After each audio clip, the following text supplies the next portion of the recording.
Hello guys, welcome you are in the first video of geometric progression GP।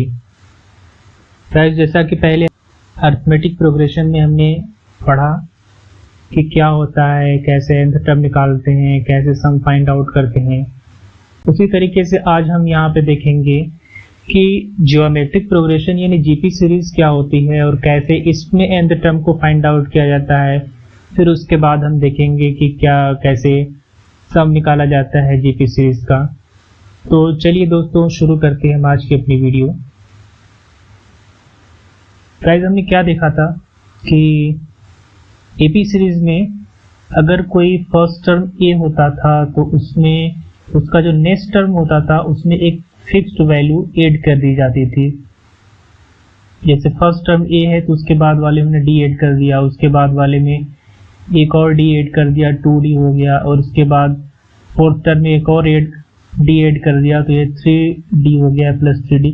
तो इस तरीके से जो सीरीज बनती थी उसको हम अरिथमेटिक प्रोग्रेशन कहते थे। तो क्या होगा अगर हम जो फिक्स्ड वैल्यू है उसको ऐड करने की बजाय अगर हम उसको मल्टीप्लाई करते चले जाएं। अगर फिक्स्ड वैल्यू फर्स्ट टर्म, अगर हमारा फर्स्ट टर्म ए है और इसमें हमने एक फिक्स वैल्यू, सपोज दैट यहाँ पर हम उसे आर कह रहे हैं, अभी हम बताएंगे कि आर क्यों कहा, हमने मल्टीप्लाई कर दिया हमने एक आर को ए से सेकेंड टर्म में, थर्ड टर्म में एक और आर फिर मल्टीप्लाई करते हैं तो क्या हो जाएगा A into R square. Next fourth term में एक और आर मल्टीप्लाई कर देते हैं। तो इस तरीके से हमारी जो सीरीज बनती चली जाती है जिसमें हर एक अगले टर्म में एक फिक्स्ड वैल्यू को मल्टीप्लाई करते हम चले जाएं तो उसको बोलते हैं जियोमेट्रिक प्रोग्रेशन। यहां पर अरिथमेटिक प्रोग्रेशन में इसको डी लिया गया था जिसको कहते थे कॉमन डिफरेंस।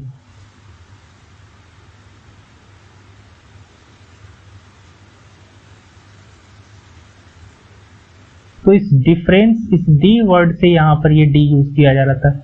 यहाँ पर ये आर लेटर इसलिए यूज किया जा रहा है क्योंकि इसका नाम जो यहाँ पर कहते हैं इसको बोलते हैं कॉमन रेशियो, इसलिए इस लेटर आर की वजह से इसको यहाँ पर हम डिनोट कर रहे हैं आर से। तो यहाँ पर जो फर्स्ट टर्म हमने, अब इसमें हम ये देखेंगे कि कैसे nth टर्म निकालते हैं। तो अगर गौर करें हम तो फर्स्ट टर्म हमारा क्या है, ए है, सेकेंड टर्म क्या है ए इंटू आर, थर्ड टर्म क्या है ए इंटू आर स्क्वायर, और इस पर अगर देखा जाए तो ये है a into R to the power 3-1 है ये। इसी तरीके से अगर आगे हम फोर्थ टर्म पर नजर डालें तो क्या है a इंटू आर क्यूब, और ये a into R to the power 4-1 है दरअसल ये। इसलिए अगर हमें nth टर्म निकालना होगा तो वो क्या होना चाहिए, Tn is equal to a r to the power n-1। तो गाइस ये है हमारा nth टर्म निकालने का फॉर्मूला जीपी सीरीज में।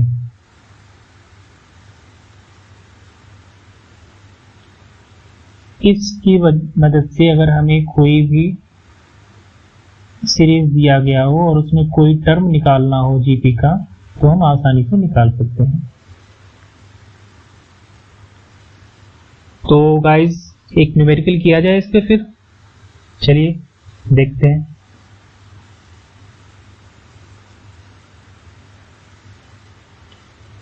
सपोज दैट अगर किसी जीपी सीरीज का थर्ड टर्म हमें दिया गया है, सीरीज हमारी जीपी है और हमें थर्ड टर्म दिया गया है 24 और सिक्स टर्म की जो वैल्यू है वो दी गई है 192। तो बताना है कि 10th टर्म क्या होगा। What will be 10th term. इसमें जो फॉर्मूला हमें यूज करना है सिर्फ यही यूज करना है nth टर्म निकालने वाला। तो थर्ड टर्म के लिए क्या होगा, थर्ड टर्म का जो फॉर्मूला होगा आपका T3 is equal to A, यहाँ 3 है तो यहाँ क्या होगा 2 होगा, AR स्क्वायर हो जाएगा and that is equal to 24। ये आपका इक्वेशन 1 हो गया। और आपको 6 टर्म का जो दिया गया है T6 is equal to A R to the power, अगर यहाँ 6 है तो यहाँ क्या लिखना है हमें 5 लिखना है, और ये दिया है हमें 192। ये आपका इक्वेशन 2 हो गया। हमें A और R की वैल्यू पहले निकालनी है।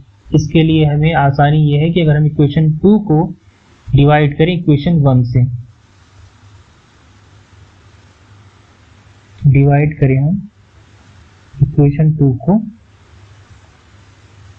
इक्वेशन 1 से, तो क्या मिलेगा A R to the power 5 upon A R square is equal to 192 upon 24 and it will come as R to the power 3 equal to 6 and this is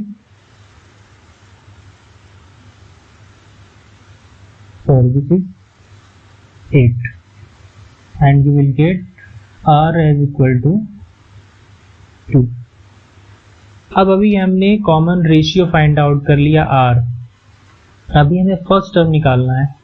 तो इस R की वैल्यू को चाहे आप इक्वेशन 1 में रख दें या 2 में रख करके आप A की वैल्यू निकाल सकते हैं। आसानी के लिए हम इक्वेशन 1 में इस R की वैल्यू रख रहे हैं A, R की वैल्यू 2 की power 2 equal to 24 and you will get from this equation A is equal to 6। तो हमने फर्स्ट टर्म और कॉमन रेशियो R की वैल्यू निकाल ली। अब हमें 10th टर्म जो फाइंड आउट करना है T10 is equal to A R to the power 9। Value रख देते हैं, A की वैल्यू है 6 और R की वैल्यू 2 to the power 9। इसको सॉल्व करने पर ये आएगा आपका 3072। ये आपका आंसर हो गया, 10th टर्म की वैल्यू हो गई। बस गाइस एक और क्वेश्चन देख लेते हैं। Given that A, B and C are in GP, then prove that, हमें ये प्रूव करना है कि log A,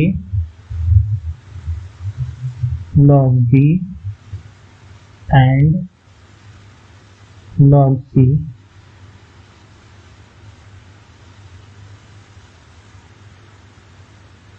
and log C